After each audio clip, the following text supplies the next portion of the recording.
আমাদের নতুন বছরটা শুরু হয় বড়দের আশীর্বাদ, ছোটদের ভালোবাসা, মিষ্টি মুখ এবং সকলের সাথে প্রীতিময় কথা আদান প্রদানের মাধ্যমে।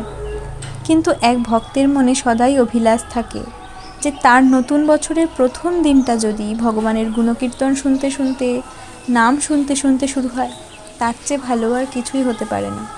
দেখুন তো, এই সুন্দর একটি ভোরে বছরের প্রথম দিনে যখন হালকা হালকা সূর্যের আলো ফুটে উঠছে, আর ঠিক সেই সময় অদূর থেকে ভগবানের নামের ধ্বনি, কৃষ্ণ নাম সংকীর্তনের ধ্বনি মৃদু মৃদু কানে ভেসে আসছে। উফ, কি যে ভালো লাগছে। জয় নিতাই, জয় গৌর, জয় জগন্নাথ। সকলকে শুভ নববর্ষের প্রীতি ও শুভেচ্ছা জানাই। উপস্থিত সকল বৈষ্ণব ভক্তের চরণে আমার বারংবার প্রণাম। এই নতুন বছরটা যেন কৃষ্ণ সেবায়, কৃষ্ণ প্রীতির উদ্দেশ্যে অতিবাহিত হয়, আপনাদের সকলের কাছে এই অধমের এই প্রার্থনাই। সকলে ভালো থাকবেন, সুস্থ থাকবেন। রাধে রাধে।